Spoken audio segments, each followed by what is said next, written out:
Isa sa mga sangkap upang magtagal ang isang relasyon ay ang maging tapat ka sa iyong iniibig. Tunay na nakakasira sa pagmamahalan kapag ang isa sa inyo ay nagawang magloko at magkaroon ng iba.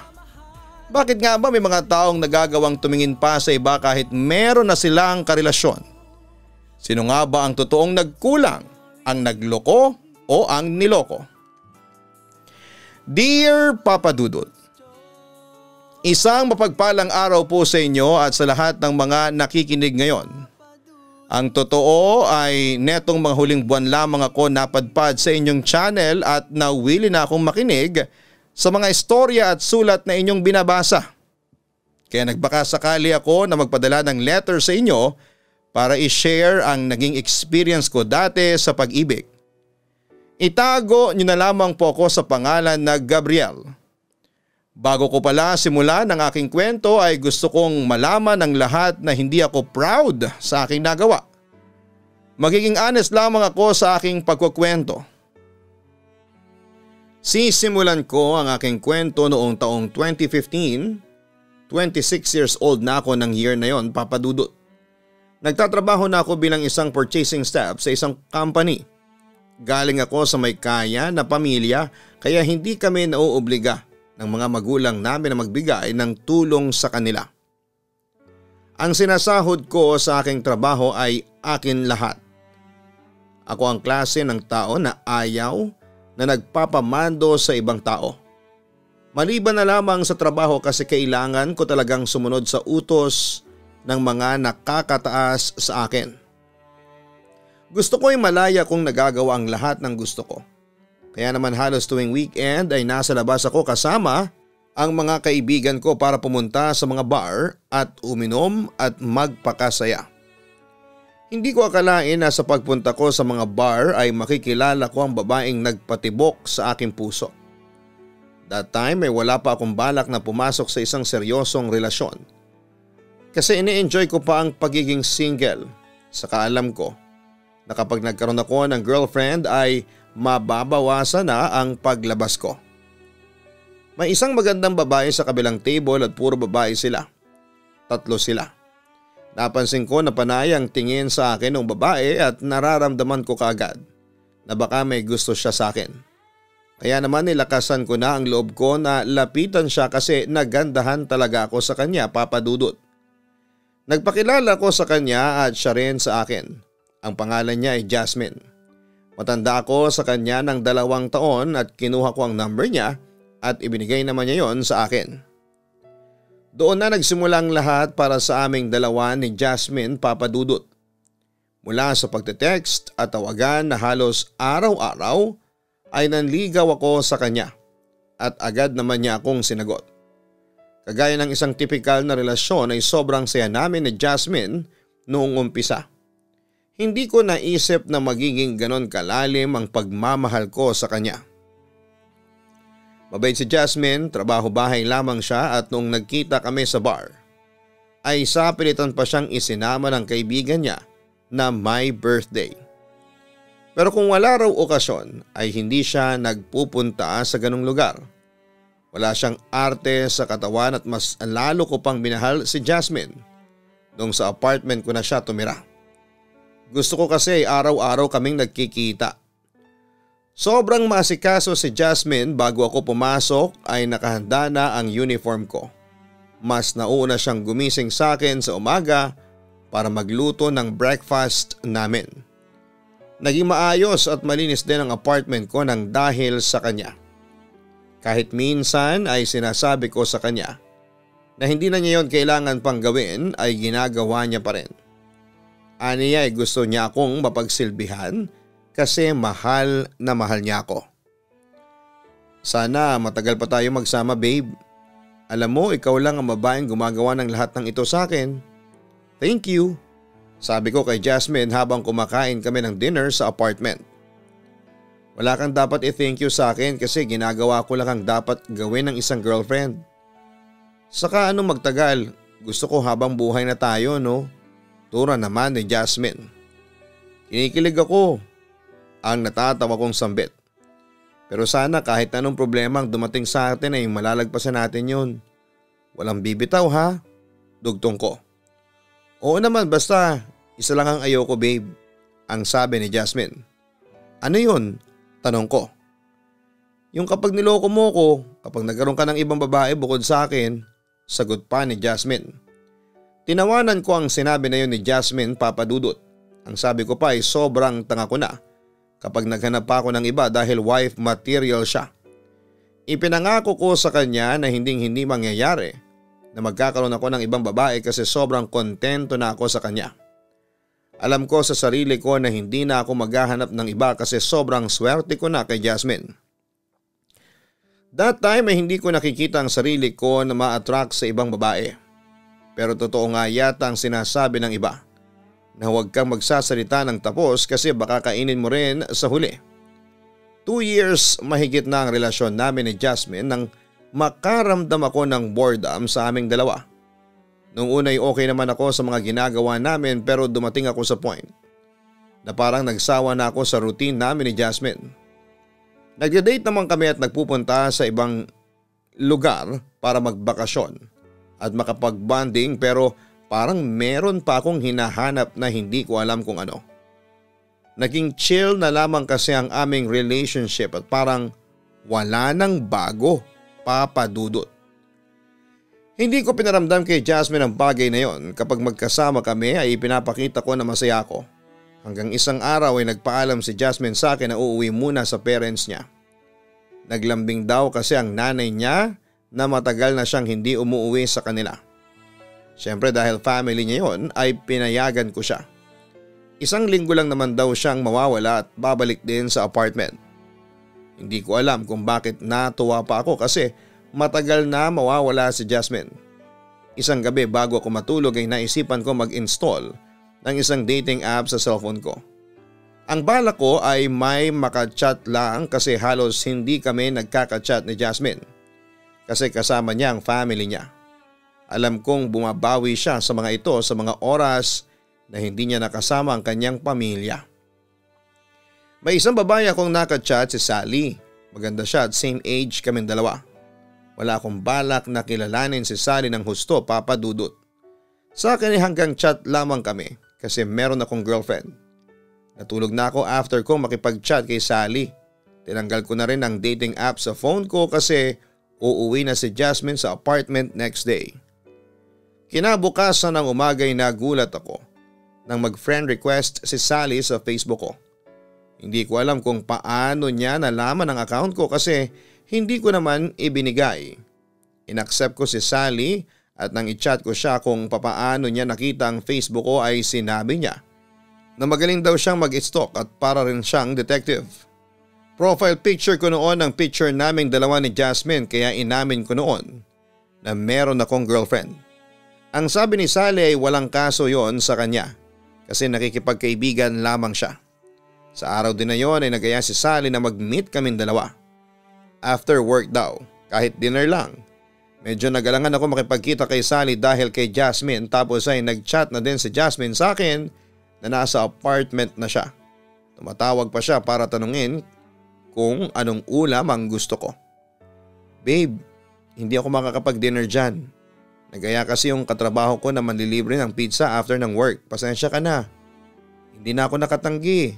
Ang pagsisinungaling ko kay Jasmine nang tumawag siya. Ganun ba? Sige, okay lang babe. Matagal na rin kayong hindi lumalabas ng katrabaho mo. Magpapadeliver na lang ako ng dinner mamaya. Sabi niya. Natuloy ang pagkikita namin ni Sally, papadudot. Sa mall kami nagkita at nagandahan ako sa kanya. Kumain kami at napag-usapan namin ni Jasmine yon. Tinanong niya kung gaano na kami katagal at ipinakita ko pa sa kanya ang picture ni Jasmine. 10 PM na nang mag-decide kami na umuwi na pero may ibang plano pala si Sally. Aniya ay tinatamad pa siyang umuwi kasi busog na busog siya. Gusto niya raw munang magpahinga at inaya niya ako sa isang motel na malapit. Ang katangahan ko ay sumama ako sa kanya at may nangyari sa amin. Don't worry, hindi ako manggugulo sa inyo ng girlfriend mo. Alam kong mahal mo siya at etong nangyari sa atin ay magiging sikreto lang. Sabi ni Sally bago kami naghiwalay. Parang ayokong umuwi ng gabing yon sa apartment at hindi ko kayang harapin si Jasmine after ko makipagtalik sa ibang babae. Pero dahil sa magtataka si Jasmine kung hindi ako uuwi, ay umuwi pa rin ako. Pagdating ko sa apartment ay sinalubong ako ni Jasmine ng kiss at mahigpit na yakap. Sobrang namiss kita babe, masayang wika ni Jasmine. Namiss din kita. Ang tagal mong nawala kasi, matamlay kong turan. Bakit parang malungkot ka? Hindi ka naman yata masaya na umuwi na ako dito. Kunwari ay nagtatampo niyang sabi. Tinitigan ko ng matagal si Jasmine. Hindi ko maintindihan sa aking sarili kung bakit ko nagawang lokohin ang isang napakabuting girlfriend na kagaya niya. Babe, sorry, sabi ko. Bakit ka nagsosorry? Ang nagtatakang tanong ni Jasmine. Inuusig na ako ng konsensya ko ng sandaling yon, Papa Dudut. Gusto ko nang aminin sa girlfriend ko ang kasalanan ko sa kanya. Pero inunahan ako ng takot na hiwalayan niya ako kapag nalaman niya ang katotohanan. Kaya ang sinabi ko ay nagsorry ako kasi hindi kami sabay na nag-dinner. Ang sabi ni Jasmine ay marami pa namang kaming chance para mag-dinner ng magkasabay. At naiintindihan niya na kailangan ko rin na makipag-bonding sa mga katrabaho at kaibigan ko. Ipinangako ko sa sarili ko na hindi na ako makikipagkita pa kay Sally, first and last na yon. Pero hindi ko napanindigan ang pangako ko na yon, Papa Dudut, dahil ang una naming pagkikita ay nasundan pa ulit ng ilang beses. At ilang beses din na may nangyari sa aming dalawa ni Sally. Palagi naman niyang sinasabi na hindi siya maghahabol sa akin at kontento na siya sa ganong setup. Dahil sa game na game si Sally pagdating sa kama at hindi ganon si Jasmine ay hinahanap-hanap ko na si Sally. Aminado ako na mali ang ginagawa ko pero nang panahon na yon ay tawag ng laman ang nasa utak ko. Saka confident ako na hindi yon malalaman ni Jasmine. Sa pagpasok ni Sally sa buhay ko ay hindi ko napansin na naging cold na ako kay Jasmine. Hindi ko na na-appreciate ang effort at pag-aalaga niya sa akin. Madalas ay wala akong time sa kanya at ang oras na para sa kanya ay napunta na kay Sally. Ang hindi ko alam ay matagal na palang napapansin ni Jasmine na may kakaiba sa kinikilos ko. Wala akong kalam-alam na nag-iimbestiga na pala siya at nakita niya ang Facebook account ni Sally. Palagi kasing nagla-like si Sally sa mga post ko at nagkaroon si Jasmine ng hinala hanggang isang gabi nakahiga na kaming dalawa at patulog na. Biglang sinabi ni Jasmine sa akin na i-check niya ang phone ko. Kinabahan ako ng matindi. Ikinatwiran ko na hindi naman siya ganoon kaya bakit bigla niyang gustong i-check ang cellphone ko. Sabi ko pa ay privacy ko yon kaya hindi niya dapat gawin yon. Pero nagpumilit si Jasmine at sinabi pa niya na hihiwalayan niya ako kapag hindi ko ibinigay sa kanya ang cellphone ko. Wala na ako nagawa kundi ang ibigay kay Jasmine ang cellphone at hayaan siyang kalkalin yon. Doon na nakita ni Jasmine ang palitan namin ng chat ni Sally at nakita niya rin ang mga sexy pictures na sinasend ni Sally sa akin at nagpasalamat na lamang ako na walang nakita si Jasmine na ebidensya na may nangyari sa amin ni Sally. Galit na galit si Jasmine sa akin. Sinabi ko na walang nangyari sa amin ni Sally at isang beses lang kami na nagkita. Nakipaghiwalay si Jasmine sa akin at kahit gabing-gabi na ay umalis pa rin siya sa aking apartment, Papa Dudut. Bago po tayo magpatuloy, gusto lamang pong remind ni Papa Dudut ang lahat ng ating mga listeners na huwag kalimutan na mag-subscribe sa Papa Dudut YouTube channel. Napansin ko po na majority po ng mga nakikinig ay hindi pa nakasubscribe. Malaking pasalamat po sa lahat ng mga magsusubscribe at nakapag-subscribe na. Sa ating pagpapatuloy, sinuyo ko si Jasmine at nagsorry ako sa kanya at nangako ako sa kanya na hindi ko na yon uulitin pa. Sinabi ko na medyo na bored ako sa mga nangyayari sa aming dalawa kaya ako nakipag-meet sa ibang babae. Para patunayan na titigilan ko na si Sally, blinako na siya sa aking Facebook. Miss na miss ko na si Jasmine, Papa Dudut. Pinupuntahan ko siya sa kanila kahit na hindi niya ako hinaharap hanggang sa isang araw. Nagulat na lamang ako na bumalik na si Jasmine sa aking apartment at dala niya ang lahat ng gamit niya. Sinabi niya na bibigyan niya ako ng second chance pero last na raw yon. Kapag inulit ko pa raw ay talagang hindi ko na siya makikita pa kahit kailan. Magpasalamat ka, mahal kita, Gabriel, kahit niloko mo ko. Umiiyak na sabi pa ni Jasmine. Sorry na talaga babe, promise. Hindi ko na ulit yun gagawin, pangako ko sa kanya. Pinilit naming ibalik ni Jasmine ang spark sa aming relasyon. Mas naging open kami sa isa't isa. Naging madalas ang date namin sa labas at pagbabakasyon para merong kaming bagay na ginagawa na kaming dalawa lamang. Ngunit may mga pagkakataon na nahuhuli kong umiiyak si Jasmine at ang sabi niya ay hindi pa rin mawala sa isipan niya ang panlolokong ginawa ko sa kanya. Kaya bumawi ako sa kanya. Every week ay binibigyan ko siya ng bulaklak. Parang nanligaw ulit ako sa kanya, Papa Dudut. Dumalas na rin ang pagdududa ni Jasmine sa akin, Papa Dudut. Talagang sinisigurado niya na may mga katrabaho o kaibigan akong kasama sa tuwing lumalabas ako. Gusto niya na palagi akong nag-a-update sa kanya. Nakakapagod at nakakainis ang ganon para sa akin pero naiintindihan ko kung bakit naging mahigpit si Jasmine sa akin. Dahil sa niloko ko siya. Nagkaroon na siya ng trust issue sa akin. May mga pagkakataon pa na nagtatalo na kami kasi nagdududa siya sa akin ng walang basihan. Naging matyaga ako kay Jasmine kasi alam ko na naging ganon siya dahil sa ginawa ko sa kanya. Ang buong akala ko ay tapos na ang chapter ng buhay ko kay Sally. Pero hindi pa pala, Papa Dudut. Habang kumakain kami ni Jasmine sa labas ay may isang number na tumatawag sa phone ko. Nakapatong sa table ang cellphone ko kaya nakita yon ni Jasmine. Ilang beses na tumatawag yung number pero hindi ko sinasagot. Bakit ayaw mong sagutin? Yang kanina pang tumatawag na yan? Tanong ni Jasmine. Hayaan mo yan. Baka sa trabaho lang yan. Oras natin itong dalawa kaya ayoko ng storbo. Ang nakangiti kong sagot. Muling tumawag yung number at nagulat ako nang biglang kinuha ni Jasmine ang cellphone ko at siya ang sumagot. Nag-hello siya at tinanong kung sino ang tumatawag at nang ibalik niya ang cellphone ko sa table ay hindi na maganda ang timpla niya. Matalim ang mga mata niya sa akin. Tinanong ko kung sino yung tumatawag sa akin pero hindi niya sinabi sa akin, Papa Dudut. Kahit na hindi pa kami tapos na kumain ay nag-aya na siya. Dahil sa alam kong galit si Jasmine ay pumayag na ako na umuwi kaming dalawa. Kasi baka sa restaurant pa siya sumabog at ayoko mangyari yon. Kasi nakakahiya sa ibang tao na nandun. Pagdating sa apartment ay doon na sinabi ni Jasmine sa akin na si Sally ang tumawag sa akin. Nagpakilala pa raw ito sa kanya na parang proud na proud pa. Ang akala ko ba hindi na kayo nag-uusap ng kabit mo? Umiiyak at galit na tanong ni Jasmine. Hindi na nga, matagal na. Saka hindi ko siya kabit dahil wala kaming relasyon. Hindi ko alam kung bakit tinatawagan pa niya ako, katwiran ko. Hindi naman siya tatawag kung hindi mo pa siya kinakausap. Bakit? Magkikita na naman ba kayo? Akusa ni Jasmine. Ipinaliwanag ko kay Jasmine na matagal ko nang tinigilan si Sally. Kung tumawag man ito sa akin ay wala na akong kontrol tungkol sa bagay na yon. Sinabi ko rin kay Jasmine na hindi ko na siya lolokohin.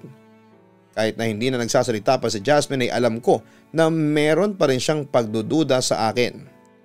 Alam ko sa sarili ko na hindi na talaga ako nakikipagkita at nakikipag-usap pa kay Sally dahil ayoko nang maulit yung nangyari na nasaktan ko si Jasmine. Para sa peace of mind ni Jasmine ay nagpalit ako ng number. Maging ang password ng Facebook ko ay ibinigay ko na rin sa kanya. Para ma-open niya yon anumang oras na gusto niya. Talagang gusto kong maibalik ang tiwala ni Jasmine sa akin para maging maayos na ulit ang aming pagsasama.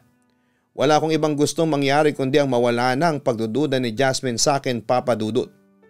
Lahat na yata ay ginawa ko para maibalik ang trust ni Jasmine sa akin. Pero totoo nga yata na kapag ang tiwala ay nasira ay mahirap nang ibalik. Ganon pa man ay naging matyaga pa rin ako kay Jasmine. Iniintindi ko siya kapag nagdududa siya sa akin at pinaparamdam ko sa kanya na siya lang ang babaeng mahal ko at hindi ko na ulit siya sasaktan.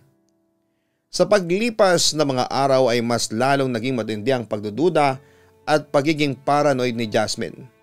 Kagaya na lamang nang mag-aya ang mga katrabaho ko na magpunta sa Puerto Galera dahil long weekend.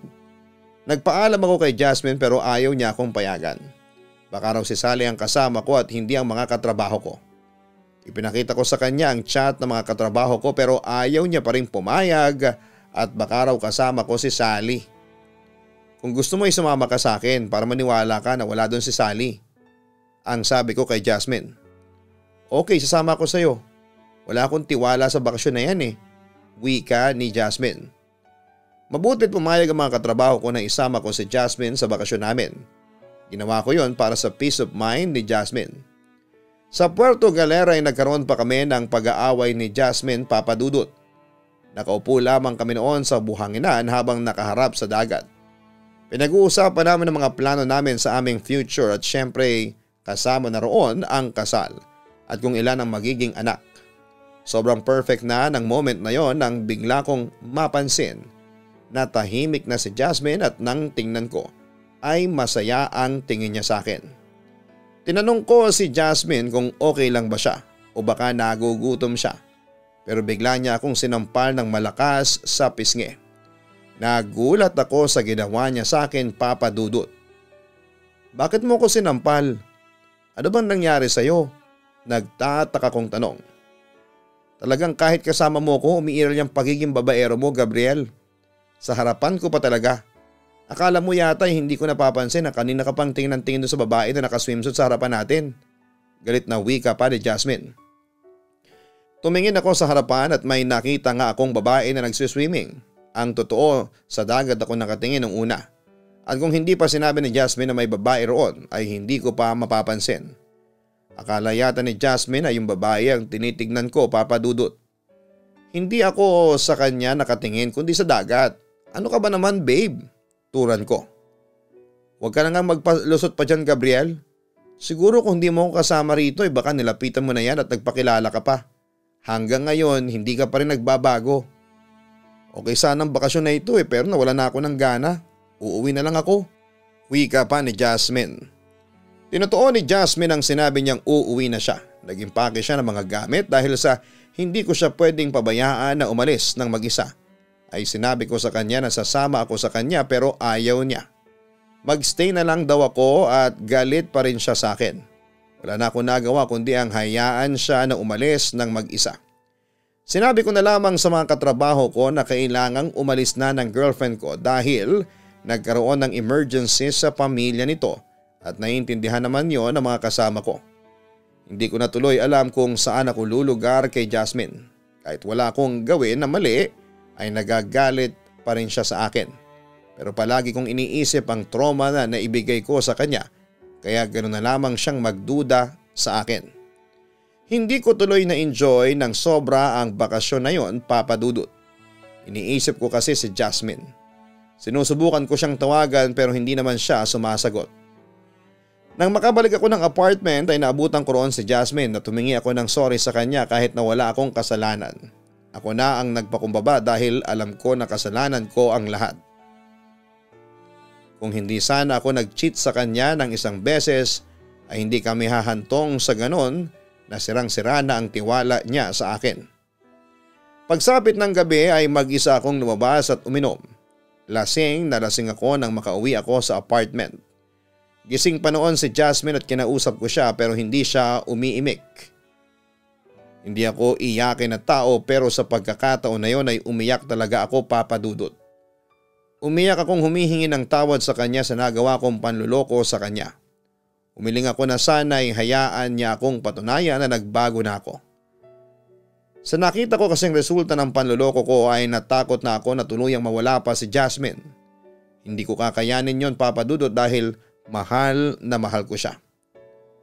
Sana ganun kadaling kalimutan ng lahat, Gabriel.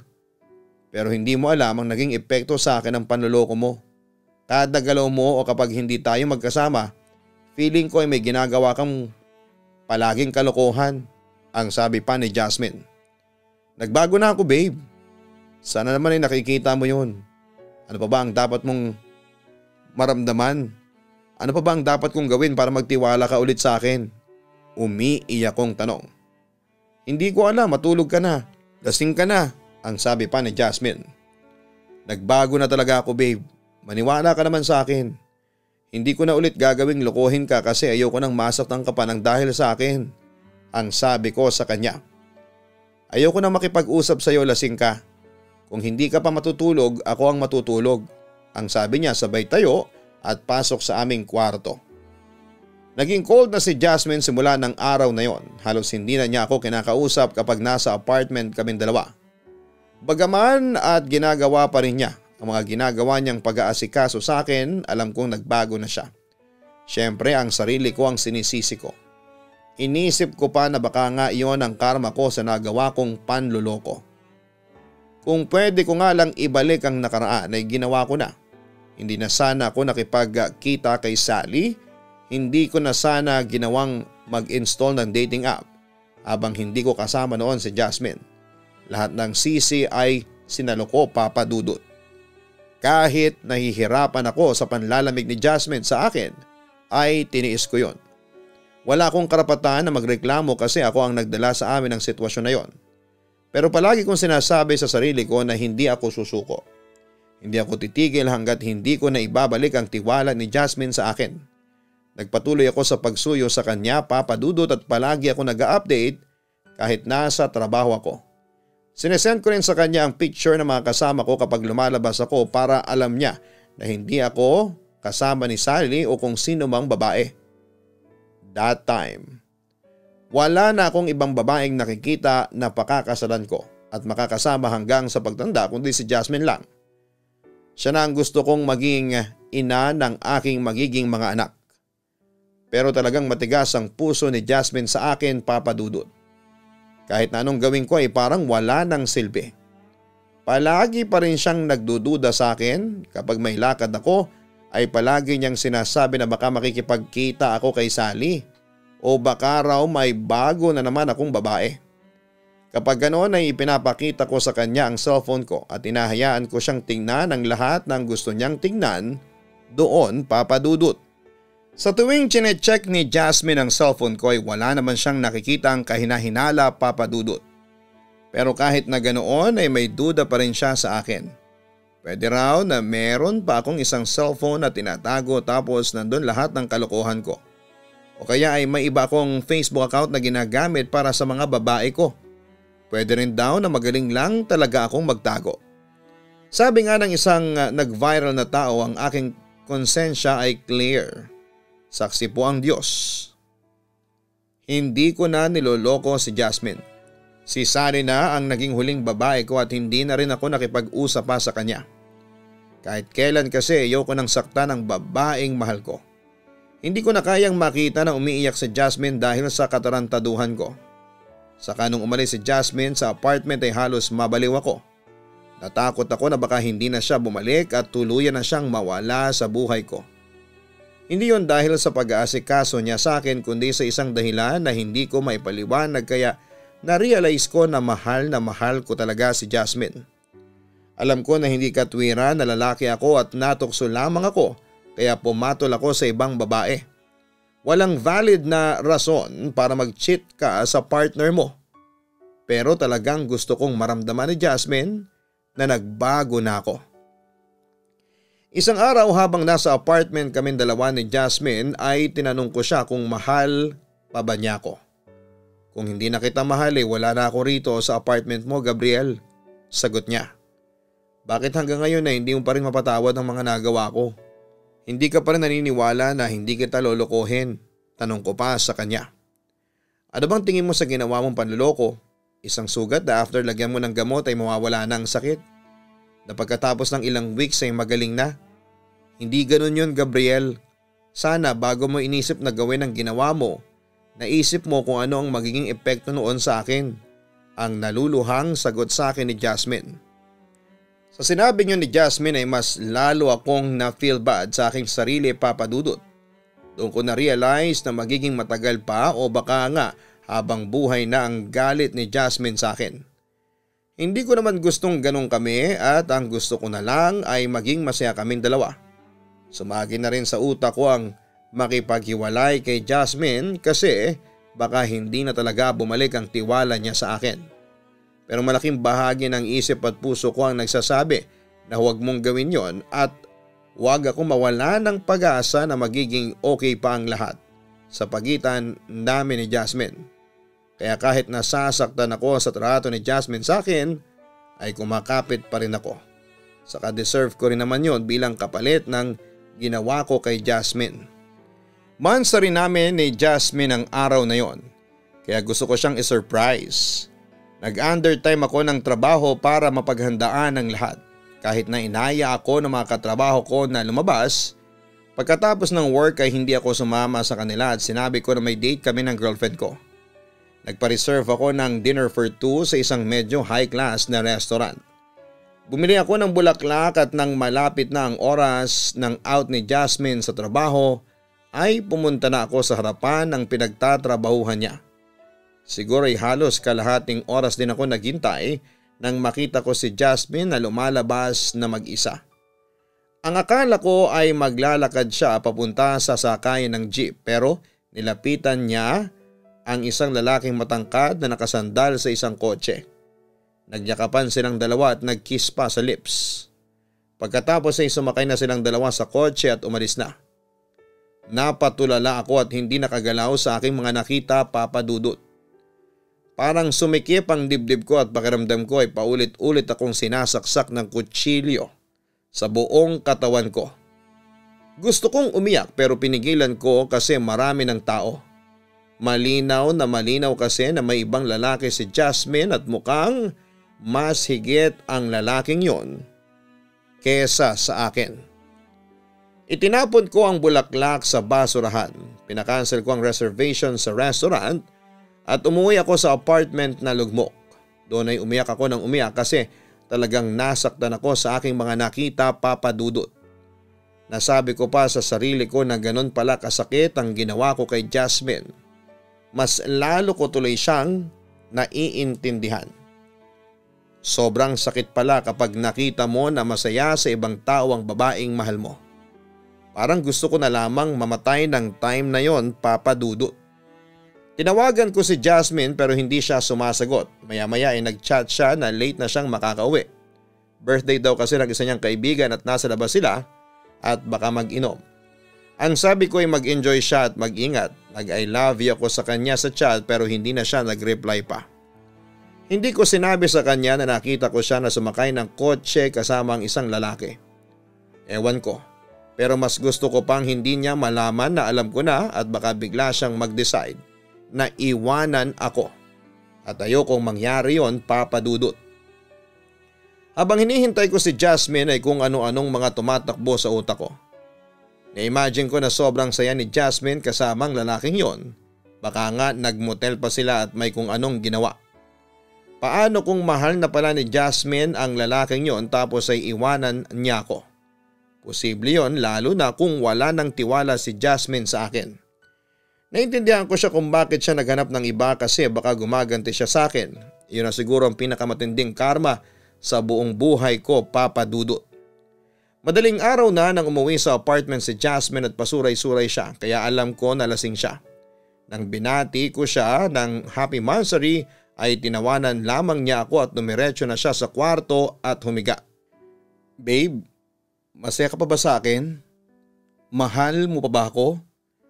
May iba ka na ba kaya ang cold mo na sa akin? Ang malungkot kong tanong kay Jasmine. Pwede ba Gabriel, huwag mo kong umpisahan sa mga kadramahan mo. Saka cold ako sa'yo kasi gago ka. Kasi niloko mo ko. Huwag mo akong itutulad sa'yo na isang manloloko. Pag-asik na sagot ni Jasmine at sinabi niyang matutulog na siya. Mas lalo ako nalungkot sa sagot ni Jasmine.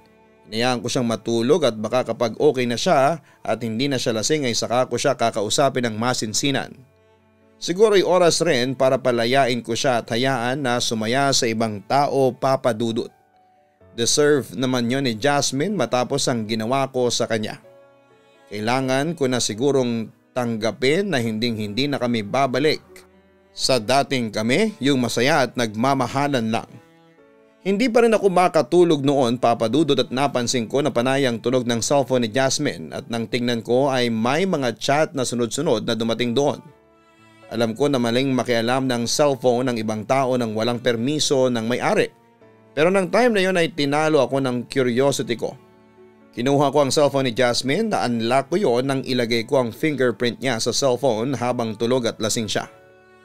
Nang maanla ko ang cellphone ni Jasmine ay doon ko nabasa ang chat sa kanya ng lalaki at nalaman ko na nagpunta sila sa isang motel. Kakaunti pa lang ang palitan nila ng chat kaya alam ko na bago pa lang sila magkakilala.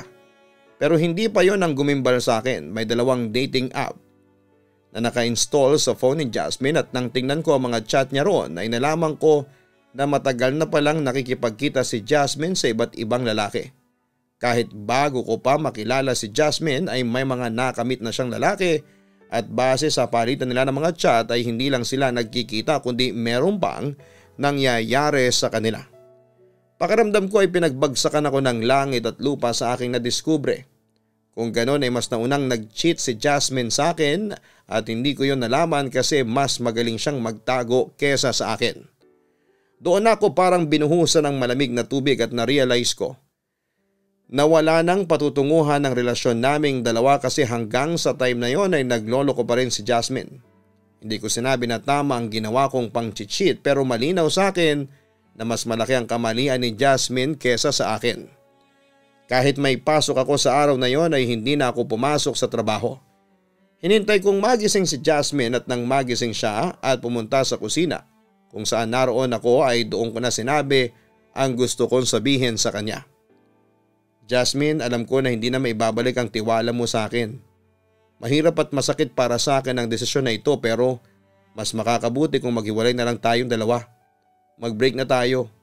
Gusto ko na makahanap ka ng tamang lalaki para sa'yo na hindi ka lolokohin. Ang naiiyak kong sabi sa kanya. Okay, kung yan ang gusto mo, sige mag-break na lang tayo, Gabriel. Pasabi-sabi ka pa na gusto mong mahanap ang tamang lalaki sa akin. Ang sabihin mo may ibang babae ka na kaya ang lakas ng loob mong makipaghiwalay sa akin. Ang akusa ni Jasmine. Kahit sa kahuli-huling pagkakataon ay ako pa rin ang sinisisi ni Jasmine, Papa Dudut. Hindi ko nga lang maintindihan kung paanong nagagawa ni Jasmine na umiyak at sabihin na nasasaktan siya sa ginawa ko gayong siya naman pala ang mas naunang nag-cheat sa aming dalawa. Siguro nga'y mas mahusay siyang cheater kesa sa akin. Nagloko rin siya pero hindi ko nga lang nahuli kaagad. Nang araw din na yon ay umalis na si Jasmine dala lahat ng gamit niya. Masakit para sa akin ang nangyari pero para sa akin ay yun ang tamang bagay na gawin naming dalawa. Ang maghiwalay na ng landas. Hindi na masaya si Jasmine sa akin noon paman dahil kung masaya siya, sana'y hindi na siya nakipagkita pa sa iba't ibang lalaki. Nagawa kong mag-cheat sa kanya ng isang beses kaya talagang magiging toxic na ang aming relasyon dahil sa wala na siyang tiwala sa akin. Hindi ko pinaalam kay Jasmine na alam ko na ang panluloko niya sa akin dahil kahit papaano ay ayokong maramdaman niya ang nararamdaman kong pagsisisi. Okay lang na ako na lang ang lumabas na masama at dahilan ng aming breakup. Kahit papaano ay mahal ko pa rin siya ng time na yon. Upang makamove on ako ay blinako na si Jasmine sa lahat ng aking social media account. Alam ko kasi na hindi ko mapipigilang i-check ang social media niya para alamin kung ano na ang nangyayari sa buhay niya at masasaktan lang din ako kapag nalaman ko na meron na siyang iba o ipinalit sa akin. Ngayon naman ay nakamove on na ako kay Jasmine. Hindi na ako nakarinig pa ng balita sa kanya after naming mag-break. Pero sana ay nagbago na siya kagaya ng pagbabago ko, Papa Dudut. Ngayon ay meron na akong girlfriend at 2 years na ang aming relationship. Natuto na akong sa mga nangyari sa past kaya hindi na ako nagloloko at hindi na rin ako natutuksong makipagkita sa ibang babae. Hindi man perpekto ang girlfriend ko pero hindi yon dahilan para magloko ako at sana ang babaeng mahal ko ngayon ay ang makasama ko na sa panghabang buhay. Hanggang dito na lamang ang aking sulat, Papa Dudut. Gusto ko lang din sabihin sa mga tao na nag-iisip na mag-cheat sa partner nila na huwag nilang subukang gawin dahil paniguradong hindi nila magugustuhan ang ganti ng karma. Lubos na gumagalang, Gabriel. Walang valid reason ang cheating. Kapag nagloko ka ay walang bagay na makakapag-justify sa iyong ginawa. Isipin mo na lamang ang magiging epekto nito sa iyong partner. Isipin mo ang gabi-gabi niyang pag-iyak at mag-isip ng worth niya bilang partner mo at bilang isang tao. Sa isang relasyon ay hindi lang pagmamahal ang dapat na umiiral. Dapat ay meron ding respeto, katapatan at pagiging kontento. Huwag mo nang hanapin sa iba ang wala sa iyong mahal. Cheating is a choice and not a mistake. Being faithful to your partner is a responsibility and not a choice. Kung hindi mo na mahal ang isang tao ay palayain mo na siya. Kung hindi mo kayang makontento sa kanya ay pakawalan mo na siya. Hanggang sa muli, ako po ang inyong si Papa Dudut. Huwag kalimutan na mag-like, share and subscribe. Maraming salamat po at magandang gabi sa inyong lahat. Ang buhay ay mahiwaga,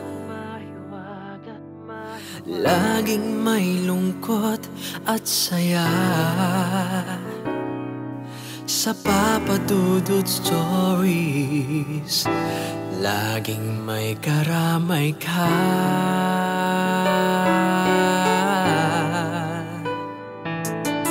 Mga problemang kay bigat, dito ay pakikinggan ka. Sa Papa Dudut Stories, kami ay iyong kasama. Dito sa Papa Dudut Stories, ikaw ay hindi nag-iisa.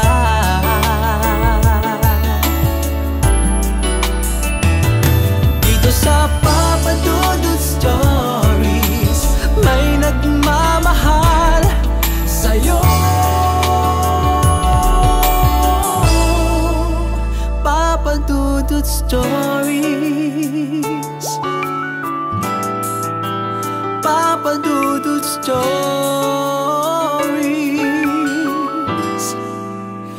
Papa Dudut Stories.